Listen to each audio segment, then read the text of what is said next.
Welcome back to The Exchange. Restaurants from Starbucks to Cava to McDonald's, they've all been noting slower traffic this earnings season. Combine that with commodity disinflation, and you've got the revival of the value meal, as both quick service restaurants and casual dining spots are trying to attract those customers. And it could be a boon for potato and fries company Lamb Weston. That was our mystery chart. According to B of A, shares are up more than 4% since it was reported that McDonald's is planning a $5 meal deal. And that's got the firm asking, can value create value? Let's ask Peter Galbo. He's Equity Research Director at B of A Securities. Peter, it's great to see you again. Hey, Kelly, thanks for having me on. Happy Friday and welcome back. Thank you. Lamb Weston would have been, a stellar pick last year, but you know what happened in its last quarter, and the stock fell, 20 or 30% in late March. Why is this now a moment of opportunity for them? And what happened? What pulled the rug out from under them?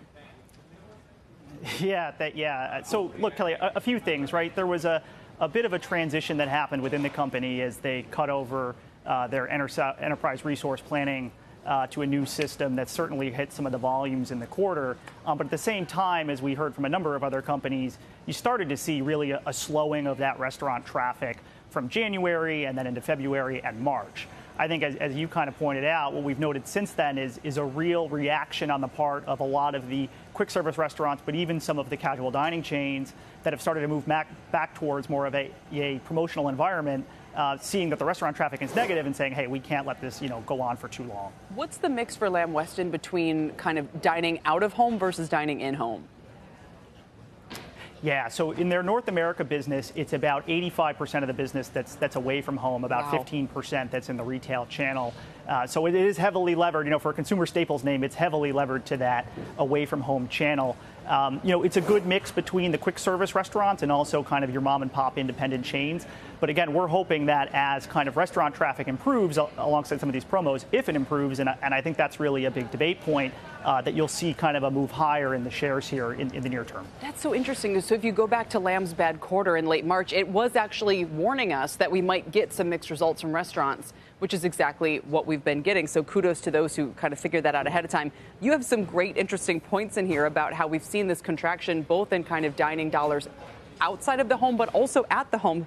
So you say, where'd all the calories go? What's the answer to that?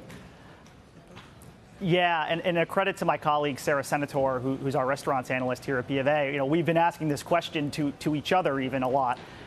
Look, I think it's a function of a few things. One is you're probably getting, at least on the part of the packaged food companies, a bit more usage of things like leftovers, maybe a bit less food waste. So something like 40% of all calories go to waste. It only takes a small move in changing that kind of wasted calorie number for there to be upstream impacts. I think in the away from home channel, we talked about some of the pressures. What Sarah's noticing amongst some of her companies is that the larger chains are actually consolidating some of the share probably away from the independent restaurants. Which always makes sense. We saw that with the home builders and things like that. Okay, so let's go back to French fries. Do you now think we're at a positive inflection point where we're going to start to see more restaurant French fry consumption? And is the value meals coming out, is that a catalyst? Yeah, so a couple of things, right? That's funded, the promotions are funded at the franchisee level as opposed to at the manufacturer level. So it's really incremental to a lot of the French fry companies. I think what's going to be the tell, right? These promotions kick in kind of the end of June. And the debate is, again, does that bring in an incremental customer? We think that it should, particularly as these companies start to really sharpen price points. So that $5 kind of lunch bundle is a pretty, compelling price point.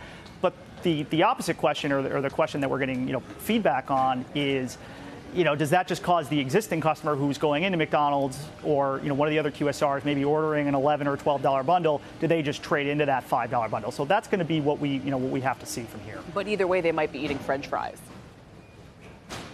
Either way, we're hoping they eat French fries. So do you think then if you were to buy the stock here, that 30% upside comes directly from increased volume and people going out at McDonald's or at Burger King or whatever? Maybe they're incrementally trading to that kind of meal in lieu of some of the other types of offerings that might be lighter on the potato experience?